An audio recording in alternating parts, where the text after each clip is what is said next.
Pessoal, estamos começando mais um podcast Construindo a Bola de Neve. Eu sou o João Machado e temos aqui comigo Bernardo Vecchio, roteirista, meu parceiro aqui no podcast. Fala aí, Bezão. Sei, João, esse episódio vai ser muito bacana, né? Que hoje a gente vai falar do mercado de crédito, do mercado de bonds. Então, é um mercado interessante para a gente poder estudar, né? Por si só, mas também é muito importante para quem está interessado no mercado de equity, porque o equity também vai ter ali essa parte de capital de terceiro. Então, é bom a gente entender um pouquinho do que são os corporate bonds também. Então, acho que esse episódio vai dar para poder tirar bastante proveito aqui para qualquer tipo de investidor. Show de bola, cara. Vamos falar aqui de bonds, vamos entender aí a renda fixa americana. E para isso, temos aqui então o pessoal da Quasar, né? Vieram aqui falar com a gente. Primeiramente, o Harion, né? Que ele aí é o cara do RI lá, ele ajuda a gente, né? Fez toda essa técnico em gestão e logística, bacharel aí em comércio internacional, já atuou em diversas áreas aí de bancos. E hoje está aí, né, na Asset, na Quasar, nessa parte de Institutional Sales, né? E também é sócio, né, não, Rarião? Muito bem-vindo. Isso, obrigado pela oportunidade, viu, João? Obrigado também, Bernardo. Eu faço parte aqui do time de relações com investidores, tocando todas as estratégias ali comerciais e de relacionamento que a gente toca também junto com os parceiros e os distribuidores. E bom, acho que obrigado aí pelo tempo de vocês, viu? Isso aí, cara, show de bola. Muito, muito prazer ter você aqui, uma honra mesmo. E temos aqui o Ulisses também, o gestor aí, tem uma vasta carreira aí, já estudou nos Estados Unidos, Nova York, tá aí hoje na Quasar também, tá na participação aí do Fundo Galloway. Muito bem-vindo, Ulisses.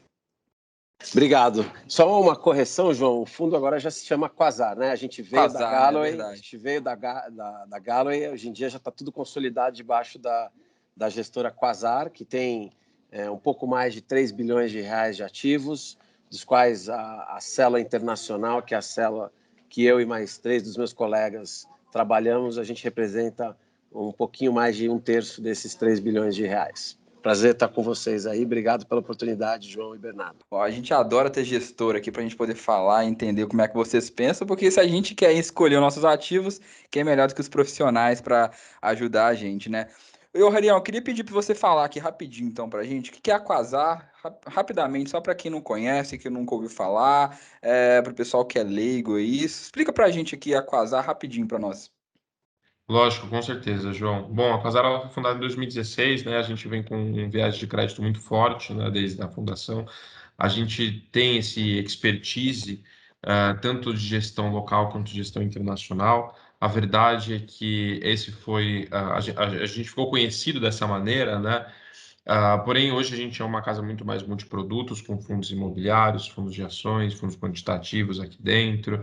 O time de gestão internacional focado aqui em crédito e emerging market, né? O Ulisses está representando isso, mas na realidade hoje a gente é uma casa multiprodutos, 3 bi de gestão, um pouco mais que isso, como o Ulisses comentou. Somos em 40 pessoas e 15 mandatos ali diferentes, né? Inclusive a Quasar ela já é bem posicionada. Hoje aqui a gente tem nossos fundos distribuídos em mais de 25 plataformas. Então o investidor ele consegue acessar e investir através dos nossos fundos em diferentes estruturas ali, diferentes corretores. Legal, cara, legal. Eu, francamente, só conhecia a Quasar Agro. Eu conhecia, era só o Quasar Agro, famoso Bem fundo famoso. imobiliário do agro. Então foi bom conhecer um pouquinho da estrutura da empresa como um todo também. É sempre interessante, né? Então, Ulisses, vamos começar a falar com o Ulisses aqui. Ulisses, pode ficar tranquilo, descontraído, sem Sim, estresse. Vamos lógico. começar a entender aqui, cara.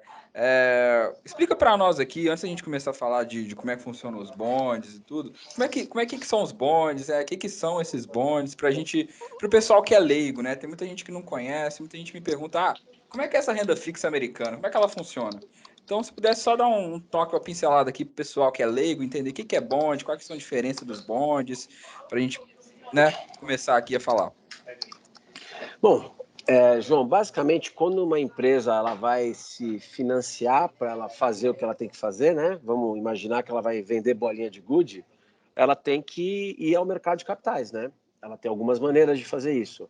Ela pode, inicialmente, ela pode vender uma parte dela, né? Imagina que eu sou o dono de uma empresa que vai prestar a vender bolinhas de gude. Então, eu preciso atrair investidores para poder montar uma planta que vai fabricar bolinha de gude, para poder contratar pessoas, etc. e tal.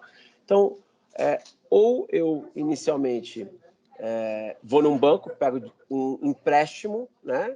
Provavelmente a maneira mais seria a primeira alternativa, né? Porque eu vou começar no fundo de quintal, né? Vou ter uma operadora que vai fazer bolinha de gude, vou ter alguns funcionários, e aí conforme eu vou ficando maior, né? Só os financiamentos bancários não vão ser suficientes. A minha próxima etapa para fazer isso vai ser provavelmente emitir uma dívida no mercado, quando eu já tiver um galpão maior, tá? Não vou emitir muita coisa, porque eu não sou conhecido ainda, mas eu vou ligar para family and friends, como a gente gosta de falar, família e amigos, e vou passar a sacolinha, né? E vou emitir um título de dívida, né? Esse título de dívida vai ter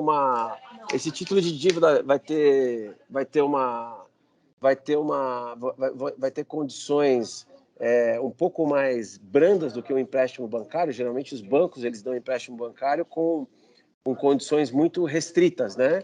O cara ele vai pedir minha casa como colateral. Geralmente essas dívidas que eu vou pegar com a família e amigos, elas são sem tantas restrições, né? Agora, se você traduzir isso não só para uma fábrica de bolinha de gudes, mas para um empreendimento muito maior, tá? Você fala já de empréstimos bancários maiores e você fala de dívidas maiores, tá? Basicamente, essas dívidas maiores são um bond, tá? E esse é o primeiro caminho de se financiar uma empresa, né? Depois disso, provavelmente, o que eu vou fazer? Eu vou emitir uma ação. A ação, ela geralmente vem depois da dívida. Quando eu já estou rodando a minha empresa, quando eu já tenho um pouco mais de volume, aí eu abro o capital, que é o que provavelmente a maior parte dos investidores estão acostumados, que é negociar a ação. Mas a dívida da empresa, ela também é negociada no mercado, tá? Acontece que, para a maior parte das pessoas, pelos tickets mínimos serem muito altos, João, Bernardo e ouvintes, acaba que as pessoas normais elas não têm acesso. A maior parte dessas dívidas, principalmente as de mercado emergente, elas têm ticket mínimos de mais ou menos $200 mil, tá? Portanto, 1 milhão aí, dependendo do dia da cotação, de 1 milhão a 1 milhão e 100 mil reais aí, dependendo do vento para onde sopra a nossa moeda. Então, o que faz com que, para a pessoa comprar um título de uma companhia, seja um pouco oneroso, né? Então, a maior parte das pessoas acaba, principalmente nos Estados Unidos, né? Elas acabam investindo em fundos que fazem isso, porque aí as cotas dos fundos que elas precisam comprar são menores, então elas conseguem diversificar, né? É basicamente isso. Quer que eu explique um pouquinho mais, João, como que é a mecânica por Não, eu alto? acho que essa base ficou legal, né? Então, basicamente, quando a empresa ela está querendo crescer, ela está querendo, né, se fortalecer, ela vende uma parte de dívida, ela promete um ganho para o pessoal no futuro e aí ela paga, né, através desses bonds, né? Bem similar, seria como a debenture nos Estados Unidos, no caso. Seria, o bonde é a debênture brasileira, basicamente isso. Exatamente E isso. Ulisses, se você puder falar um pouquinho também sobre os bonds soberanos, né? Porque você falou dos bonds corporativos, né? Então, comentar um pouquinho sobre os bonds soberanos também e a comparação desse mercado de bonds com o tamanho do mercado de equity, para o pessoal ter uma ideia do tamanho que é o mercado de O tamanho é bonds. maior, né? É maior do que o mercado, o pessoal não tem noção disso. Perfeito, Bernardo. O empréstimo, essa analogia que eu estava falando de empréstimo para banco com bonde para mercado público, que é a dívida negociada, ela é muito parecida com duas entidades que as pessoas devem estar acostumadas, que é FMI e Banco Mundial. Países, quando estão precisando de financiamento, geralmente eles vão pedir dinheiro no FMI e no Banco Mundial. Só que o Banco Mundial e o FMI, eles vão dar esses financiamentos com um monte de regras. Você tem que manter o número de funcionários públicos em tal número, você tem que manter dívida PIB num certo nível, você tem que manter reservas de moeda forte no seu país, principalmente para países de mercado emergente, em tantos níveis, você tem que manter tantos meses de importação em reservas. Então, esse dinheiro vem com um monte de como a gente fala, com um monte de condições, né? Mas o país também pode, de novo, não é qualquer país, né? O país tem que ter também uma certa robustez. O país também pode emitir dívida pública, dívida que vai ser negociada no mercado. O Brasil faz isso direto. A Argentina já fez isso algumas vezes e na minha vida profissional dos últimos 21 anos, eles já defaultaram 3 vezes nessa dívida, entendeu?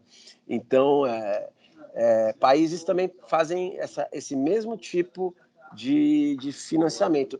E eis que as pessoas estão mais acostumadas a conhecer o mercado de renda variável, mas o mercado de dívida ele é imensamente maior. Eu não sei qual que é a proporção de cabeça aqui, mas o mercado de capitais de dívida, ele é imensamente maior do que o mercado de equity, de renda variável, tá? Por quê? Porque geralmente os tickets de financiamento, né, todas essas modalidades que eu falei aí, elas não se restringem somente a bonds e a empréstimos bancários. Você tem um outro tipo, que não é o que a gente faz aqui, mas você tem, por exemplo, bonds conversíveis, que são títulos de dívida que eles nascem como dívida e eles podem ser convertidos em ação. Para que a companhia faz isso? Porque ela emite isso com um cupom menor. Porque como tem essa opção de converter em ação, se a ação bate até um certo nível, a pessoa transforma a dívida dela em ação.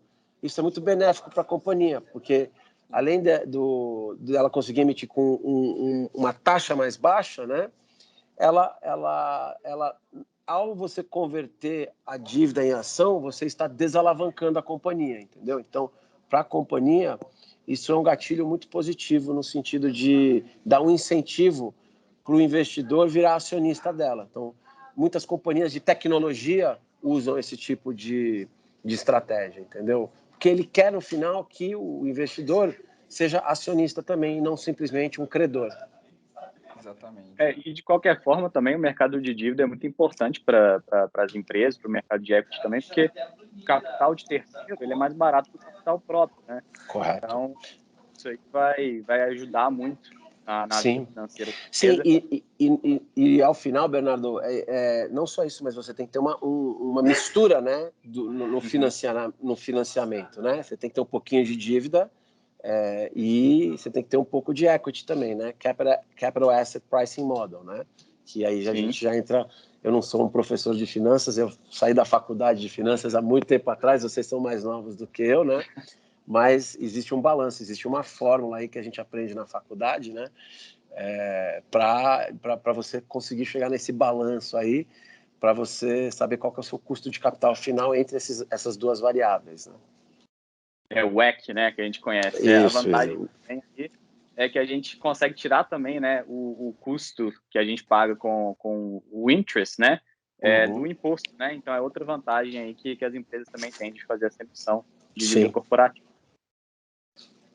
Isso, né? Então é legal para o pessoal entender que no início, então, a empresa com um bonde, né? Ela está querendo ali crescer, ela está querendo financiar a dívida dela de uma maneira que ela ainda não tem sócio, né? Então ela só quer um financiamento para ela se desenvolver. E aí essa empresa pensando em um lucro futuro lá na frente, essa pessoa ela vai investir, comprar esse bonde para ela se tornar talvez sócio se esse bonde for convertido em uma estoque, né? Em uma ação. E aí, caso isso não aconteça, ela pelo menos vai receber uma porcentagem que seria igual a debenture, que é o que acontece com os bondes. Então seria essa uma renda fixa nos Estados Unidos, né? Legal. Ô, João, só uma correção, né? Eu falei CAPE, mas eu quis dizer WACC, tá? Só para me autocorrigir aqui. Isso, Weighted Average Cost of Capital. Desculpa. Obrigado por me corrigir, Bernardo. Nada, imagina. Show de bola, cara, show de bola. Então, eu queria entender, então, o seguinte, né? Porque, pessoal, se não ficou claro para vocês, né? O Ulisses, ele hoje é o gestor aqui de um fundo, né? Da Quasar, né? que tem essa ideia de investir em bonds aqui de uma maneira internacional, né? E aí seria legal a gente entender, né? O fundo chama Quasar Latam Bonds, né? E eu queria entender, Ulisses, porque isso aqui a gente está entendendo. O pessoal é leigo, eles não sabem o que é bonds, eles estão começando a aproximar isso. E a gente já mostrou para eles que talvez seja mais interessante ele investir de uma maneira mais diversificada, ETFs, bonds, fundos, etc. Mas como é que você escolhe, Ulisses? Porque eu vejo que nós estamos olhando aqui, eu acabei de pesquisar, e o mercado de bonds, ele tem um mercado de 46 trilhões. Então, assim, gigante, gigante, né? E como é que você escolhe? Porque são milhares, dezenas, milhões, não sei, de bonds, né? Como que você olha? O que que você aproxima? O que que um gestor profissional percebe um bond para perceber?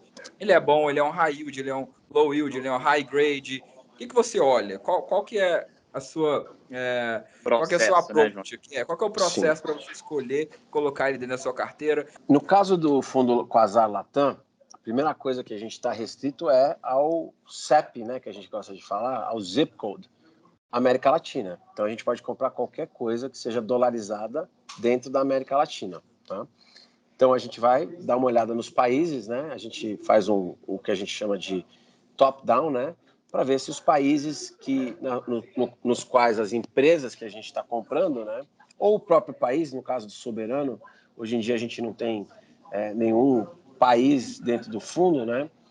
Porque a gente vê que tem mais valor você ganhar um pouco mais de carrego comprando as companhias do que ficar nos países, porque os países hoje em dia têm muitas reservas de dólar, então os papéis dos países não pagam nada, quer dizer, a não ser que você esteja comprando países bem arriscados como a Argentina, por exemplo, né? E a gente não tem a Argentina no fundo, então a gente quer comprar países que sejam razoavelmente sanos, né? No caso, por exemplo, que tenha uma dívida PIB que seja estável, esteja no processo de regularizar a sua dívida PIB para níveis, fazendo a lição de casa, né? Por exemplo, o Brasil é um caso desse. O Brasil estava indo para uma trajetória de dívida PIB de 100%. Aí a gente começou a ter crescimento de PIB novamente e esses números foram revistos de 100% para 85%, já é uma melhora. Então, de novo, o fundo Latam, né? A gente tem que ter presença de Brasil e então a gente quer ver crescimento de PIB, quer ver melhora de dívida PIB, então não é tão o fim do mundo.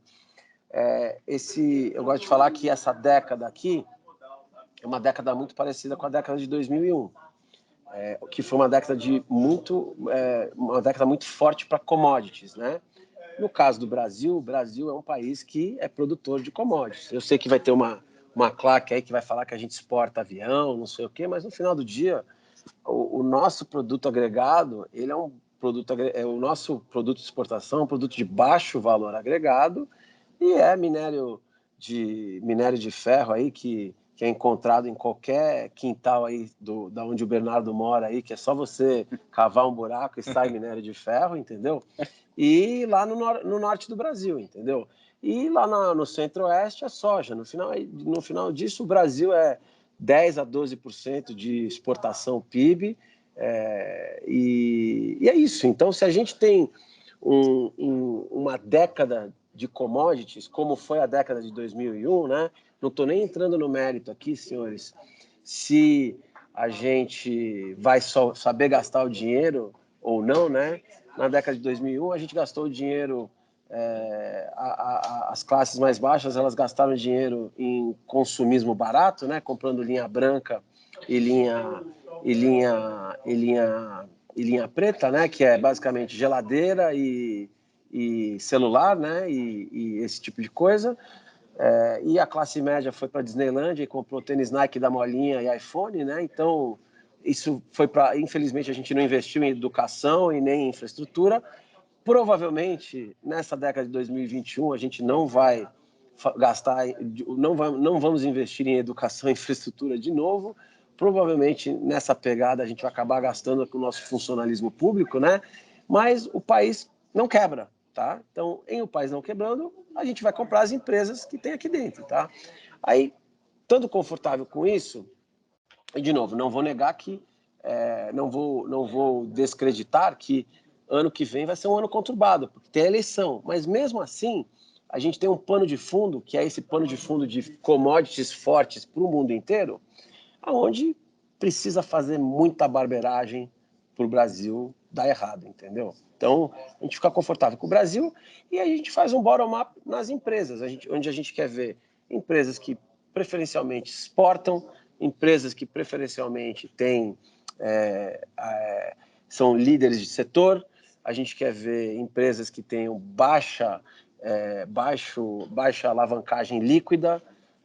No nosso caso, a gente tem um scorecard que a gente faz, que é proprietário, que a gente desenvolveu ao longo desses 12 anos, onde a gente vê vários itens, né? A gente gosta de empresas que são listadas na Bolsa, porque quando tem empresa listada na Bolsa, a gente tem mais transparência de pesquisa, tem mais pessoas vendo, entendeu? Não estou comprando a renda variável da empresa, mas eu estou comprando a dívida da empresa e, portanto, no final, eu estou simplesmente julgando a capacidade de pagar ou não pagar da empresa, entendeu?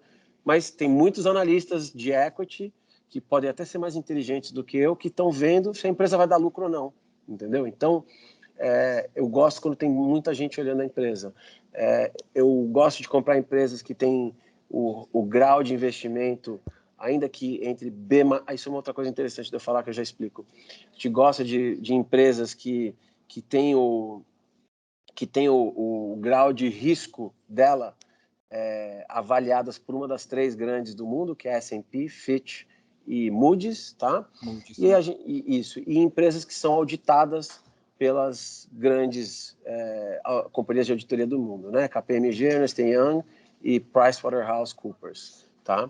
Então, essas são coisas que a gente também gosta de ver. Em fazendo o nosso modelo proprietário, em fazendo o nosso grau o nosso scorecard, né, que leva todas essas coisas em consideração, né? Se a empresa teve turnover de gerência, de gestão nos últimos anos, se ela empresta dinheiro para coligadas, a gente chega num número, se esse número está acima de 70, né, de 0 a 100, a gente geralmente dá o go ahead, né? A gente gosta de falar que não é porque é 70 que é uma nota 7, que é uma nota, seria um B- nos Estados Unidos, para os que estudam nos Estados Unidos, né? Não significa que é um B-, é simplesmente um número aí que é uma somatória do que a gente acha que, por todos esses anos que a gente está nesses diferentes itens, é um número que a gente acha que a empresa tem tudo para não quebrar, tá? Aí a gente põe os números na planilha, a gente estressa para ver cash flow, e aí a gente chega numa decisão se a gente investe ou não. Perdão, antes disso a gente liga para as pessoas nos países também, né? No caso a gente está falando de Brasil, por isso que eu pulei isso, porque aqui no Brasil a gente já sabe quem são os picaretas e quem não são, né? Porque é muito importante numa empresa, não é só a habilidade de pagamento, mas em crédito é a vontade de pagar. Às vezes o cara tem o dinheiro e ele não quer te pagar, entendeu? Verdade. Então, no Brasil a gente já sabe quem que é picareta e quem que não é, entendeu? Então, tem certas pessoas que a gente prefere não comprar a dívida, tá? E o mercado compra às vezes, entendeu? Mas nos outros países, eu não vou confessar para vocês, quando eu estou fazendo isso em outros países, eu tenho que ligar para o Ulisses de lá e perguntar, olha, o Zezinho da Silva ali, ele é um bom pagador? Eu já cheguei à conclusão aqui que a empresa dele vai pagar, mas se tiver que pagar, ele vai me escrever o cheque, entendeu? E da mesma maneira que as outras pessoas, quando compram ativos brasileiros, ligam para a gente. Então acaba virando uma comunidade, como tudo na vida, é uma comunidade não muito grande, entendeu? Então a gente tem essa troca de ideias. E é basicamente isso, entendeu? Aí todos os papéis, eu acho que uma coisa interessante para falar, Bernardo e João, os papéis, esses papéis de dívida que a gente compra, eles pagam o cupom, né? O cupom semianual, né? Eles são emitidos a 100, então se o preço está acima de 100, o cupom, o yield, né? Que é o resultado dessa conta aí, vai ser menor, e se o papel está abaixo de 100, o yield vai ser maior. E você vai receber esse cupom semestralmente e no final da vida do papel, né? Eu gosto de brincar que tradar bond é uma coisa muito triste, né? Porque ao contrário da ação, que a ação nunca vence, o bonde na minha vida, nesses meus 22 anos fazendo isso, 22 não, 23 anos fazendo isso, eu já vi muito bonde vencer, então é uma coisa bem triste, porque você compra um papel de 10 anos e você vê a vida dele passar e ele já ele passa 10 anos e você está 10 anos mais velho e você fala, caramba, o que eu estava fazendo no dia que esse papel foi emitido, entendeu? E já o papel não está mais na Bloomberg e você continua aqui, entendeu? Então é uma coisa meio melancólica. Mas quais são as duas coisas que afetam o preço dos papéis? Eu acho importante falar isso agora. Isso, Risco legal de... entender o que atende o preço. Rapidão, desculpa te interromper, Perdão. mas é porque é o seguinte, eu acho que você tem que achar uma simetria aqui, né, quando você está tentando comprar, né, porque ficar tentando identificar que, poxa, qual que é melhor, assim, a gente já começa a entender as empresas, algo, você falou aí do top-down, você faz um bottom-up, é bem parecido com as ações. Sim. Mas para ter resultado, você tem que achar uma simetria boa aqui entre o yield e o que o pessoal não está vendo, né, porque se tiver Exatamente. todo mundo comprando, o prêmio vai cair e aí não vai valer a pena, né? Então, exatamente. Como você já vai falar, eu acho, né? Mas como que você define aí essa simetria para entender assim, esse preço tá bom, esse yield tá bom, eu vou comprar, não vou comprar? Como que você aproxima para saber se tá valendo a pena ou não para achar essas oportunidades, essa assimetria? Existem três coisas fundamentais no que a gente faz, né? Que é essa análise aí, para ver a saúde da companhia, né? E para isso é importante, com base na saúde que a gente acha que a companhia tem, você tem que comparar ela com o que o mercado acha. E quando eu digo mercado, são essas três rating agencies, tá? Elas são muito importantes, porque elas dão uma nota, um grau de risco para esse papel, tá? E às vezes esse grau de risco ele tá à frente do que o mercado acha, quando é o caso de uma nova emissão, e às vezes ele está atrás do que o mercado acha quando a emissão já está negociando no mercado, tá? Como que funciona esse grau de risco, tá? Eles são letrinhas, tá? Eu vou explicar os da S&P, por exemplo, tá? Para uma empresa ter o grau de risco de investimento, ela precisa ser 3 Bs, bola, bola, bola, menos ou para cima, tá? Se ela tiver 2 Bs mais, então são 3 Bs, né? Bola, bola, bola menos, ela é grau de investimento para cima. Abaixo disso, imediatamente abaixo disso, você tem bola, bola mais, tá? Se ela tiver abaixo de BBB menos, ela não tem o grau de investimento, ela é o que a gente chama de high yield, alto yield, alto risco, tá? Alto yield, alto risco, ok. Exatamente, entendeu? Então, a gente está constantemente fazendo uma coisa chamada relative value, que é observar o yield que a empresa paga, que é aquela diferença do cupom para o preço, é igual a yield, né? Se o preço está acima do valor de 100, o yield é menor. Se o preço está abaixo de 100, o yield é maior, né? Então, imagina um papel que tem 5% de cupom e ele está negociando a 90, e ele vence daqui a 5 anos. O yield dele vai ser muito maior do que 5%.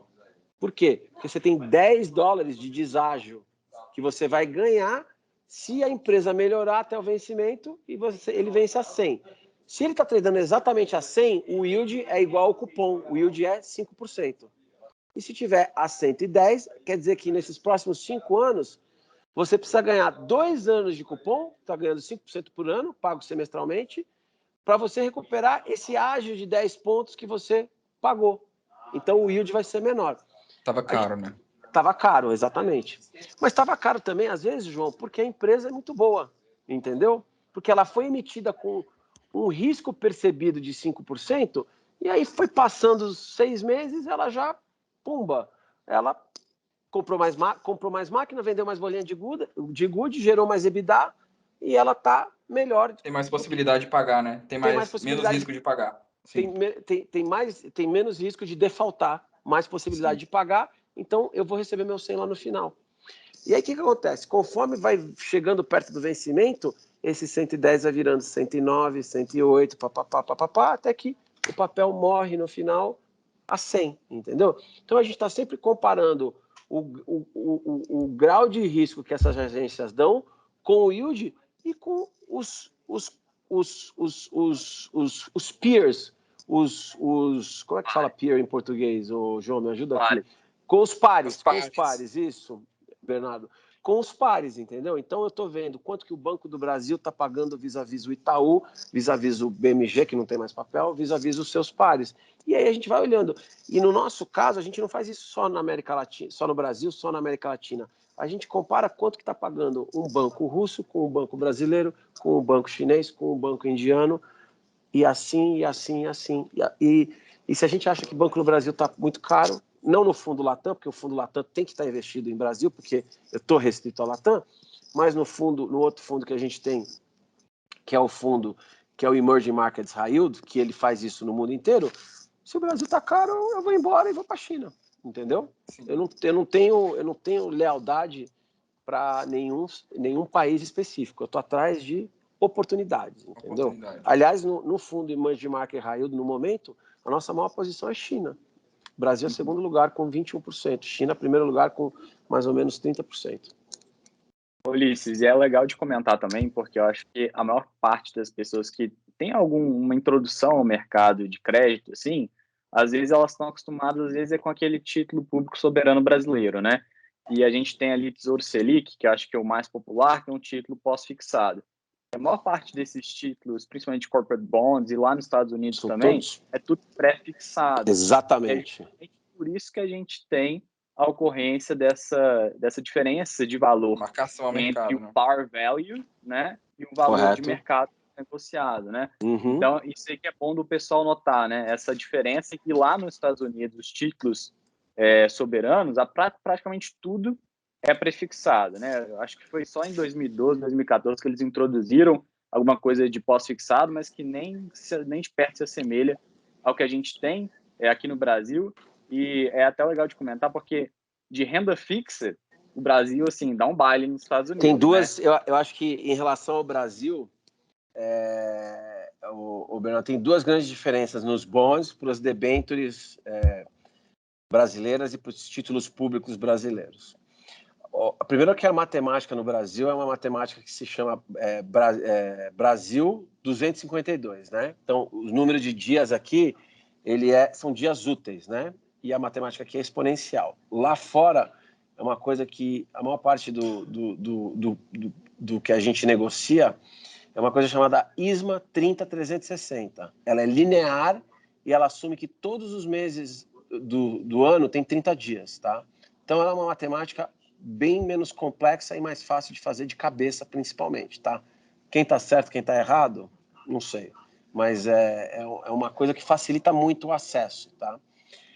A segunda coisa é isso. Por que lá fora você teve, tá? Não foi sempre assim, tá?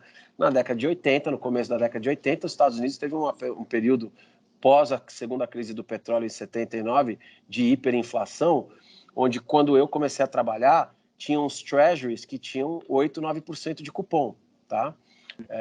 Hoje em dia, só para vocês terem uma ideia, o yield do treasury de 10 anos americano é 1,3. 1,2, 1,26, Exatamente, tá? Mas já teve treasury americano, naquela época o treasury americano chegou a tradar a 12, 13%, tá?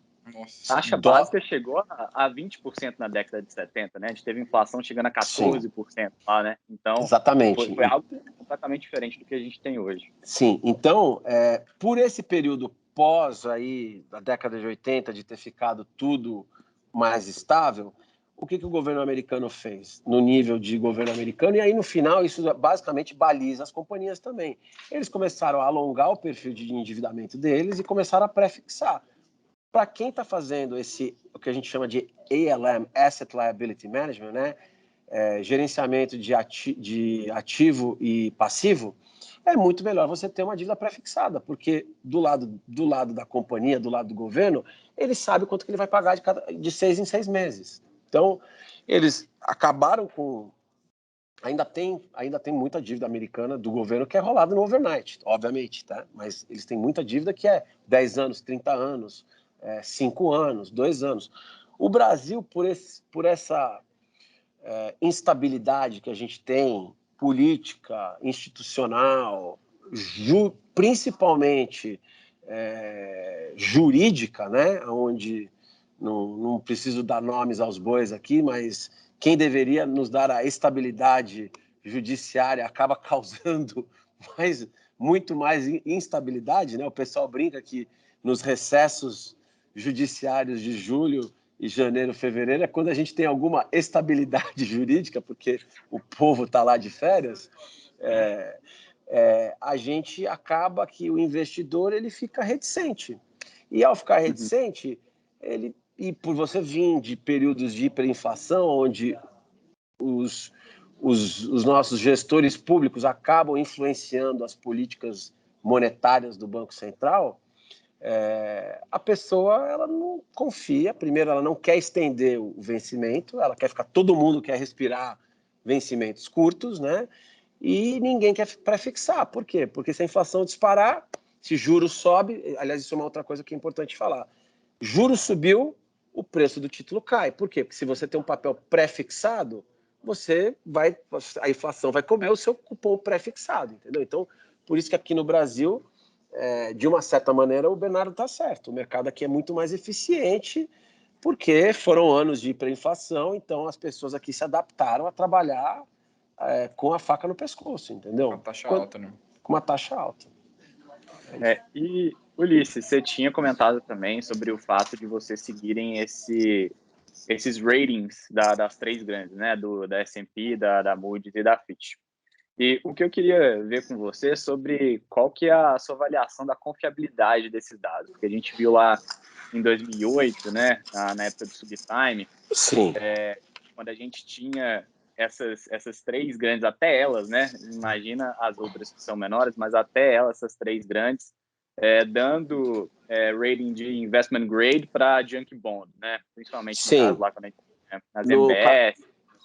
Sim, do MBS e do ABS, né? Olha, o Abacus, né? Aquelas estruturas malucas lá então, olha, o Bernardo, a nossa experiência com os rating agencies é assim: quando a emissão sai, eles são extremamente bons. O que acaba acontecendo com eles é que eles, quando a emissão tá para emitir, que nem um IPO de uma ação, eles vão lá fazer o trabalho deles, é um trabalho muito bom e pô, o Ulisses S.A. vai emitir um papel. Saiu o papel, o negócio é confiável, tá? Por quê? Porque acabou de ser feito. O que acaba acontecendo é que depois que o papel começa a negociar, os updates as reavaliações das rating agencies, elas começam a ficar um pouquinho... quando sai, é o indicador líder, tá? Depois, quando o papel já está negociando, passou 2 anos, os updates, as reavaliações, elas começam a ficar meio que para trás, entendeu? Então, aí a gente tem que começar a fazer a nossa própria lição de casa, e acontece muitas vezes que, tipo assim, é uma piada às vezes, a gente vê lá, tipo, a Argentina defaultou, e 2 dias depois que a Argentina defalta, a Moody's, a Fitch ou o S&P vão lá e downgradam os papéis isso daí a gente dá risada o tempo inteiro. Eles vão lá e downgradam, eles downgradam o papel de B-, né? Então vamos lá, né? BBB-, BB+, BB, BBB-, BB-, B+, BB-, né? Então eu já estou 3, 6, eu estou 7 graus abaixo eu estou 6 graus abaixo do nível de investimento, tá?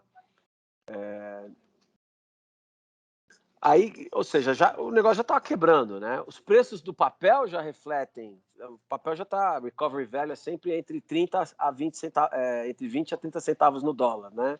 Tem uns que são mais baixos, outros que são mais altos, mas quando o papel vai lá e defaulta, aí o cara vai lá e baixa de B- para default, para D de default, né? E aí a gente fala, esse cara já tinha que ter feito isso, só que aí é isso que eu estou dizendo, entendeu? Eles acabam sendo um pouco mais vagarosos, diríamos lentos, assim. né? São lentos, Eles isso. são lentos, tá, entendi. Falou, são lentos, né? Assim, E o que é esse famoso default? Eu acho que é legal explicar para o pessoal, porque isso é um termo que tem sido cada vez mais usado, né? Tal banco deu default, não sei quem deu default. E para o Argentina pessoal deu que não default. entende, você falou aí várias vezes, né? A Argentina deu default. Explica para o pessoal aqui o que é o default, né? E eu acho que seria legal depois a gente tem que explicar que os níveis de avaliação aqui dos papéis, né? Então você tem o A, né? Que já é famoso na lei do alfabeto, então o AAA. Isso. Ué, Cada um tem as letrinhas, né? Tem AAA, AA, né? Com o mais, o sem o nada e o menos. Aí tem o A, aí vem o B, os três Bs, aí vem os dois Bs, aí vem um B, aí vem os três Cs, dois Cs e um C. Isso não é tão difícil de Então, entender quanto assim, mais né? letra, geralmente é melhor Sim, e faz sentido. isso, exatamente. Do A são letras A, letras B e letra C, e 3, 2, 1 de cada um, com o mais, nada e o menos, né? A única diferença para a Fitch e a S&P usam esse mesmo sistema, a Moody's também usa, a diferença é que a segunda letrinha da Moody's é em letra minúscula. Essa é a única coisa que tem. O que é defaultar? Defaultar é quando um papel para de pagar a dívida. Ele basicamente para de pagar o cupom, né? O famoso Ou para... calote, né? Eu ia falar, Sim, é o caloteiro, é o cara do default. isso. Ou quando ele para de pagar o cupom, geralmente, quando ele não paga o cupom, ele tem, uma parte dos papéis, eles têm 30 dias de grace period para falar assim, ó, galera, eu tô me arrumando aqui, deixa eu ver se eu pego umas moedinhas aqui para te pagar, mas é basicamente o proverbial gato subiu no telhado. Esse papel provavelmente já cai alguns, assim, 20, 30 dólares, né? Porque o pessoal já fica esperto, né? A liquidez no papel seca, então se você quiser vender, você vai ter que bater para baixo. E aí a empresa tem dois caminhos, né? Ou ela quebra, e aí uma reestruturação, uma quebra clássica o acionista deveria ser, não acontece no Brasil, mas o acionista deveria sumir, né? Porque na estrutura de capital, lembra que eu expliquei? O acionista está aqui embaixo, dívida está aqui em cima, tem dívida senior, dívida unsecured, né? Que é os bônus que a gente trade. Lembra que eu dei aquele exemplo lá que os empréstimos bancários, geralmente, eles vêm com mais garantias e os empréstimos de dívida, eles não têm garantia nenhuma. Então, você está abaixo dos empréstimos bancários e, em cima disso, você tem trabalhadores e o governo. O governo é sempre o primeiro que está lá em cima, né? Aí você tem duas vertentes, né? Nos Estados Unidos, quando uma empresa quebra, o acionista, você dá um tapinha nas costas às vezes e fala assim, meu amigo, você não é mais dono dessa empresa. E os credores viram um novo dono da empresa, tá? É bem comum isso. Você transforma a sua dívida em ação da empresa, talvez não tudo, mas uma parte, e você contrata lá um private equity da vida e fala, meu amigo, toma aqui uma parte das ações e vai tocar essa empresa de telefone, vai tocar essa loja de sorvete, vai tocar alguma coisa, porque eu, credor, não entendo nada disso. Mas você vai fazer um bom trabalho e se tudo der certo, eu vou recuperar o que eu perdi no empréstimo que deu o calote, vou recuperar como acionista.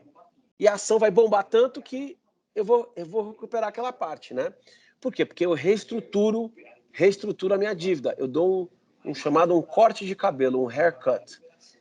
Para cada 100 que eu tinha, eu falo assim, olha, corta 70, só me deve 30, eu peguei 100% da companhia, tá aqui Bernardo e João, vocês são donos do private equity do Bernardo e do João, toma 20% do 100% da companhia aqui, contrata de nova diretoria, contrata novo cara para vender, um novo vendedor de sorvete, vai lá nos Estados Unidos vender sorvete lá no Alasca e vamos que vamos, entendeu? Se a gente vender muito, a ação ir muito bem, eu vou recuperar os 70 centavos. Lembra que eu dei o haircut na dívida para a companhia respirar, para ela ter menos ônus de dívida? Eu vou recuperar esses 70 centavos lá. Se a situação for tão ruim que não dá para fazer mais nada, aí acabou. Aí vamos para casa todo mundo e vamos liquidar plant and equipment, tá? Vamos vender, vamos pegar as máquinas de sorvete, vamos vender para... Qual que é o nome daquela de sorvete que tem aí, João? Carvel. Não, Carvel. Vamos ligar para a Carvel, que faz aqueles bolos de sorvete maravilhosos, de gostoso. Vamos ligar para a Carvel e vamos falar assim, Carvel, olha, tenho aqui 30 galpões aqui de sorvete nos Estados Unidos inteiro, mais 2 fábricas de sorvete. Quer comprar? A Carvel vai olhar para você e vai falar assim, quero. Eu pago, por isso tudo, eu pago X milhões de dólares, aí a gente vai ver quanto de dívida que tem, vai pagar os funcionários, vai mandar todo mundo embora, vai pagar o que deve para o governo, e aí vai fazer aquela conta de quanto dinheiro entrou, quanto que tem de dívida, e vai dar aí seus 25, 20 centavos no dólar, vão para casa, acabou, entendeu? Isso é numa companhia. O que é interessante e aí deixa de existir. O que eu gosto sempre de lembrar às pessoas é que companhias deixam de existir, países nunca deixam de existir. O país sempre vai estar lá, ele sempre vai ter que reestruturar. O caso mais emblemático que a gente tem aqui ao nosso sul é lá a Argentina. Eles já defaultaram 3 vezes nos últimos 21 anos e estão aí ainda, entendeu? E provavelmente daqui a 5 anos defaultam de novo, aplicam 70 centavos de haircut, de corte de cabelo, e vamos que vamos, e a vida continua, entendeu? Enquanto tiver alguém lá disposto a emprestar dinheiro para eles continuam indo lá e continuam fazendo o rolê deles, entendeu? Mas isso é muito importante. Ao emprestar para a companhia, você está correndo um risco maior, porque a companhia de sorvete lá, ela pode deixar de existir. Um país, ele vai sempre ter que ligar para o Harion, para o Bernardo, para o João e para o Ulisses e falar assim, meu, me dá mais uma chance? Tá bom, o que você tem para me dar aí? Ah, eu tenho GDP Warrant, eu tenho recibo de GDP, eu tenho o navio da minha marinha. Lembra que arrestaram uma vez um navio da marinha argentina, acho que foi na África? Foi um fundo americano lá que chegou e foi lá e arrestou. Foi na época que a Cristina Kirchner não queria sentar com aqueles holdouts lá, que tinham uma parte da dívida da Argentina. O fundo foi lá e arrestou um navio da Marinha, um navio escola da Marinha Argentina, lá acho que foi na Costa do Marfim, entendeu? E demorou, acho que 1 mês para ela conseguir liberar o navio lá, entendeu? Então, é isso. Países não deixam de existir. Por isso que companhias têm que pagar mais do que país, na sua maior parte, né? Se a companhia que nem uma companhia que nem a Vale que exporta e recebe moeda forte, recebe em dólar, aí pode muito bem que se o Brasil entra em crise, não necessariamente a Vale vai pagar mais do que o Brasil, entendeu? É capaz, inclusive, já aconteceu, da Vale pagar menos do que o Brasil, como já era por muito tempo pagou, entendeu? Show de bola, cara, show de bola. Então, acho que deu para entender então agora aí, né? Entendemos o default, que é quando a empresa ou o governo deixa de pagar. Entendemos um pouco aqui toda essa, né, gestão, toda essa avaliação, né? Como eles dão essas notas, né? Ele falou aí da Moody's, da S&P, né? Da KPMG. E isso aí é bem interessante. E aí o Bernardo estava até comentando comigo, gente, que ele notou que vocês tinham ali no fundo de Emerging Markets um CCC menos, né? Como é que foi isso, Bezão? Explica para nós aqui. Eu tava notando que existe uma parte pequena ali, né? Uma parte bem pequenininha, você tem até que chegar perto no gráfico para poder conseguir ver que existe aquilo. Então, o que eu queria a princípio perguntar era qual que era a estratégia em cima disso, né? Porque uma empresa que está ali com o CCC menos, ela já está ali muito próxima da possibilidade de ter um default, né? Se acontecer algum fator externo ali que vai impactar a empresa, a possibilidade de ter um default, ela seria grande, né? Mas eu acho que a explicação que você deu, né, de existir essa possibilidade de fazer uma conversão para equity, né? Ou então, se em Isso é último legal. caso você ter que vender ele todos os assets e tentar conseguir ali, que nem você falou, 20, 30 centavos no dólar. Então, eu acredito que essa seja a estratégia, né? Mas aí eu queria te perguntar se existe algum tipo de avaliação diferente para poder fazer para empresas que têm um rating tão baixo, né? Tão perto ali do default. Na verdade, não é que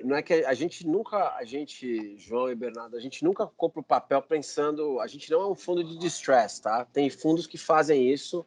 No nosso caso, nos nossos 12 anos, a gente já teve 6 ocorrências de default, tá? Então, uma a cada 2 anos. Não é um mal... obviamente, não, gostaria de estar aqui falando que eu tive 0, tá? Mas também não é o fim do mundo, uma a cada 2 anos, entendeu? A gente não compra papéis,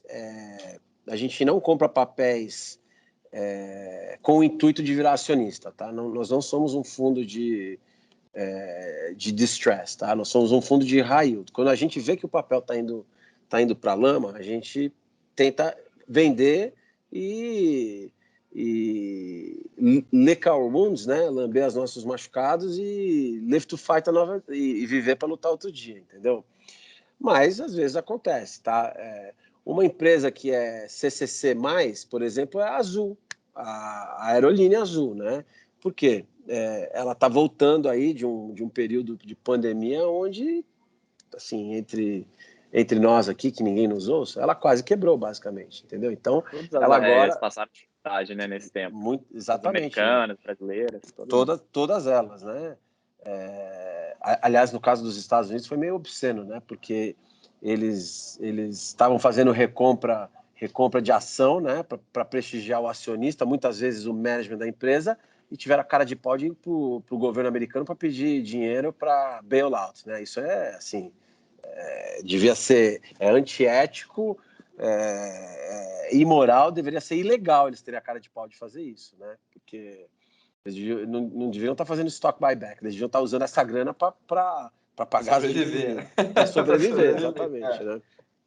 Mas o ponto é esse, entendeu? Então, tem empresas aí que a gente acha que o rating médio do nosso fundo, ele é BB-, né? Bola menos, que por um acaso é igual ao rating do Brasil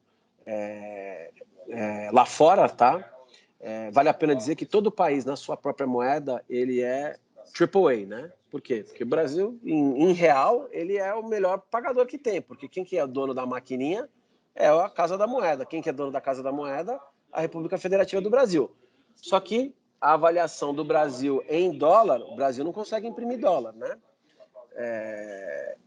O Brasil, a avaliação dele em dólar é BB-. O nosso fundo tem a mesma avaliação que o Brasil, entendeu? Então, isso daí eu acho que dá um bom relative value para as pessoas saberem o tipo de risco que, na média, o nosso fundo corre, entendeu? Mas é isso, são empresas que a gente acha que vão ter melhoras substanciais e vão caminhar para ser BB- ou B+. O nosso fundo ele varia entre B+ e B bola menos. É isso. Bacana. E vocês têm uma diversificação setorial bem grande, né? Existem diversos setores que estão ali dentro do fundo.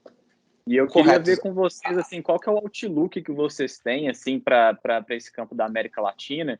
Quais setores você vê? Você falou que as commodities, elas estão num ciclo muito bom, né?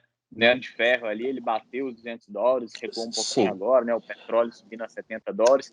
Eu queria ver qual que é o outlook que você tem aí, quais setores você acha que aqui na América Latina vão performar melhor, tanto a própria empresa quanto a capacidade de pagar a dívida dela, né? Assim, vou fazer 2 comentários aí. Um setor que a gente tem muito no fundo é o setor de developers, né? Porque na China o que a gente mais investe são os developers, são as empresas de construção civil da China, né? Esse é um tema que a gente sempre investiu no fundo desde o início. A gente acredita que housing, né, que construção civil é uma espinha dorsal dos planos de 5 anos lá do Xi Jinping na China. Então a gente construindo até cidade fantasma lá, né? Na verdade, essas cidades fantasmas, Bernardo, elas são feitas porque eles têm uma população rural de 500 milhões de pessoas, né? E eles estão num processo de urbanizar toda essa galera, né? Não digo que eles vão zerar a população rural deles, mas eu consigo ver a China nos próximos 30 anos, eu consigo ver eles movendo, sei lá, 250 milhões de pessoas para cidades, entendeu? Então, eu acho que só quem vai para a China entende o que é a China, entendeu? Mas eles não têm problema, eles fazem o que eles querem. Vai ficar em casa, fica em casa. Aqui a mão de obra. Lá manda quem pode. Chegou a correspondência na sua casa, seu novo endereço é esse. É exatamente isso.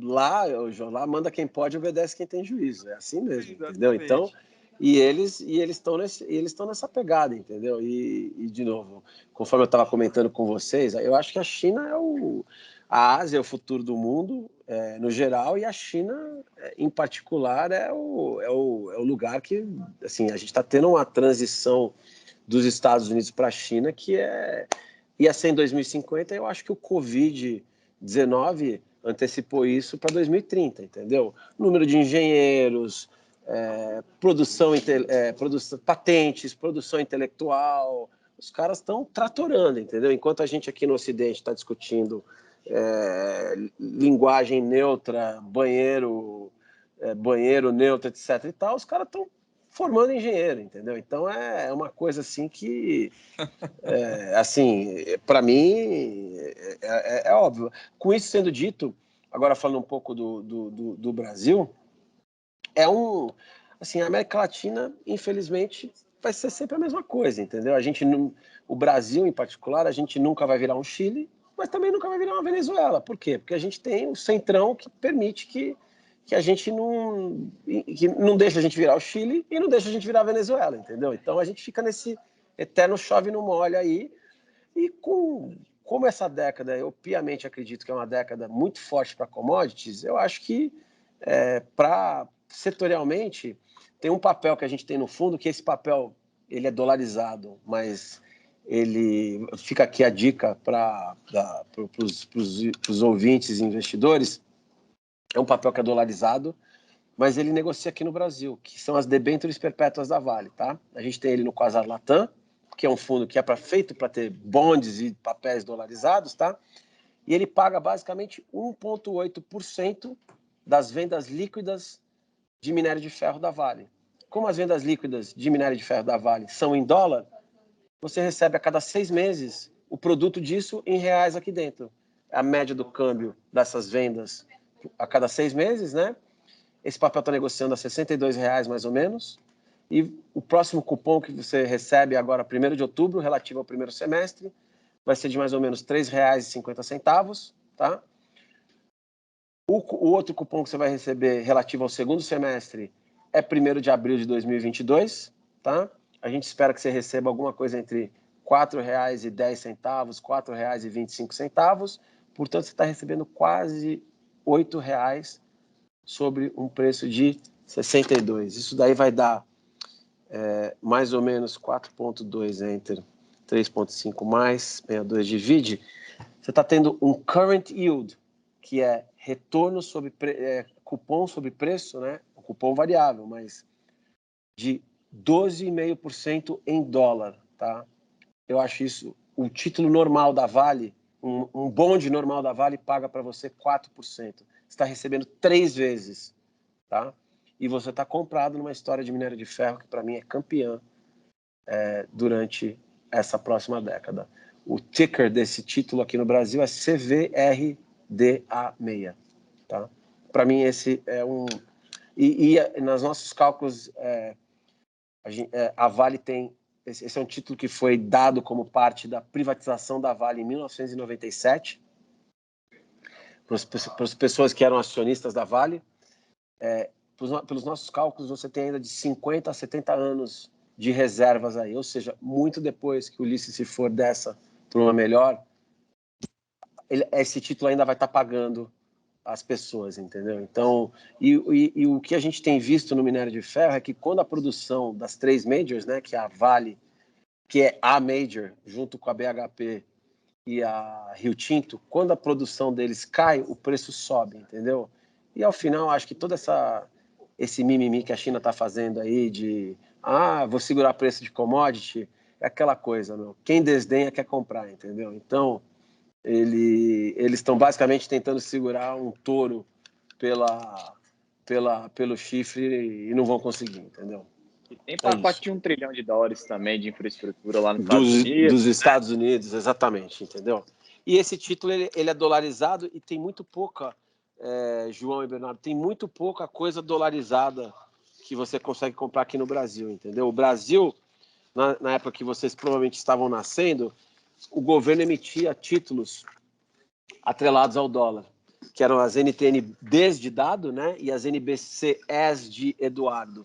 O Brasil, graças a Deus, né, graças à visão dos nossos central bankers da época, eles pararam de emitir isso, né? Porque imagina um país que se financiava localmente em dólar, né? Então, o gerenciamento da gestão brasileira, ele pode não ser tão bom quanto dos Estados Unidos, que conseguiu emitir cupom fixo, com duration,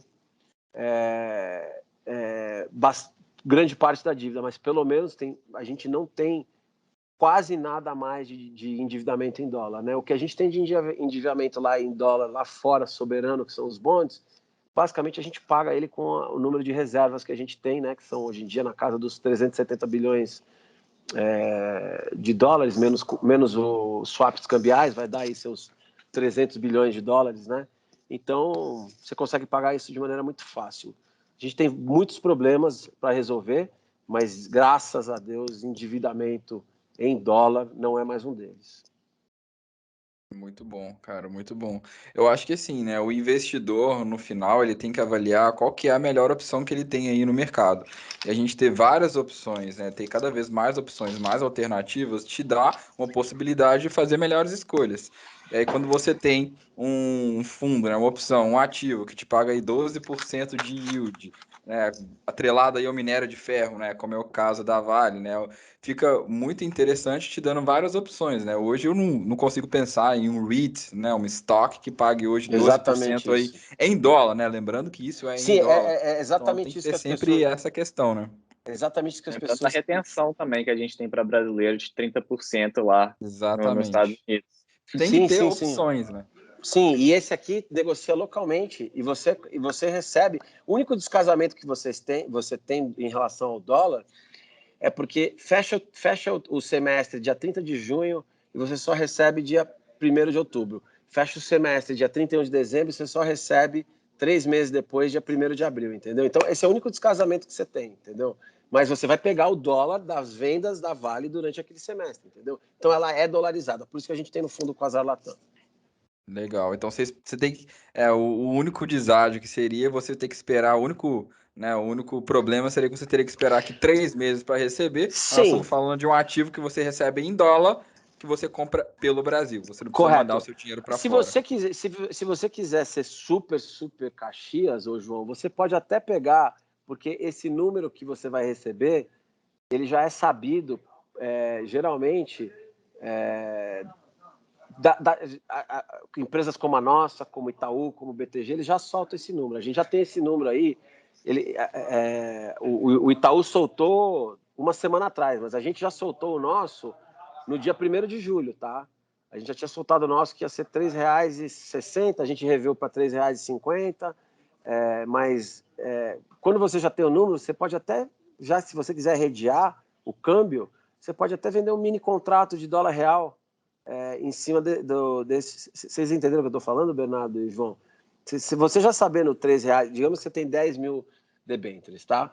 Você sabendo que você vai receber R$3 e meio para cada uma, vai receber R$35 mil. Se você quiser, você já pode até redear R$35 mil vendendo mini contrato de dólar real na BMF, na B3, para você não estar mais exposto por esses 3 meses, entendeu? É isso.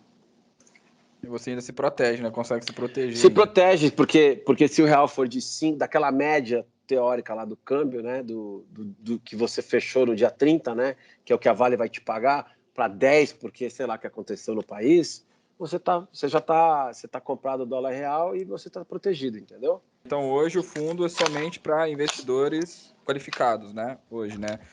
Foi bem legal aqui a explicação do Ulisses, maravilhoso, né? Mas hoje Obrigado. só consegue investir hoje quem é investidor qualificado, né? Exatamente. Aqui no Brasil, João, o fundo ele está disponível em várias plataformas, como eu comentei com você. Porém, tem essa restrição por conta da nossa regulamentação aqui brasileira, que ele é destinado para investidores qualificados, né? Então, basicamente, ali, clientes acima de R$ 1 milhão de patrimônio financeiro. Show de Tá? bola, show de bola. Então, gente, obrigado. Como é que o pessoal acha você aí, Ulisses? Muito bom, gostamos muito aí, aprendemos demais. O pessoal acha que você tem rede social? O Ulisses vai produzindo conteúdo aí, não? Não tenho. Tem uma pressão para ter rede social, mas eu não tenho. A gente faz. Coloca nos comentários aí, gente. Ulisses cria um Instagram e começa a produzir conteúdo sobre bonds. Então eu acabo não falando as coisas que a gente fala, o pessoal do pessoal de vendas acaba postando lá como voz unificada da gestora no nosso canal aí que o Rarion pode passar para vocês. Show de É bola. isso Então, mesmo. Rarion, conta aí para nós então, como é que o pessoal acha vocês? Bom, para entrar em contato conosco é bem fácil. Se for direto por e-mail, o nosso e-mail é ri@quam.com.br. O nosso site também tem um formulário de contato, que os investidores cotistas ou potenciais cotistas podem falar conosco. E o nosso Instagram, da Quasar, ele também recebe mensagens e a gente pode conversar, que é Quasar Asset, tudo junto. Tá? Show de bola, show de bola. Muito obrigado, pessoal. E muito obrigado, Bezão também. Valeu, Bezão. Prazer aí. Obrigado, pessoal. Muito obrigado pela presença, Rarion e Ulisses. Essa conversa acho que ela foi muito importante, né? Porque acho que o mercado de crédito ele é um pouco negligenciado, mas é muito importante até quem quer investir diretamente nesse mercado, mas também, como eu disse, quem quer fazer investimento em equity, né? Então é muito bom poder falar disso. Acho que nem todo mundo fala e poder trazer, tá com uma pessoa aqui que é especialista, trabalha nisso. Foi muito bom ter ouvido, tá? Foi um prazer muito grande. Quem quiser me seguir lá no Instagram é @BernardoVSC. Fica um abraço, até a próxima, pessoal. Isso aí, valeu, pessoal. Isso aí, aprendemos demais hoje, muito bom. Depois o Ulisses tem que voltar para a gente entrar mais aqui. Hoje era só para a gente entender o que que é bonds, como é que é toda essa questão, mas tem que voltar agora para a gente ir mais a fundo, para, né, espremer direito, para a gente aprender muito mais. Então, é isso, pessoal. Espero que vocês tenham gostado. Se quiserem me seguir no Instagram, @JorMachado. Não esqueça de se inscrever no YouTube ou no Spotify, dependendo aí de onde vocês estão ouvindo. E até o próximo episódio. Aquele abraço, valeu.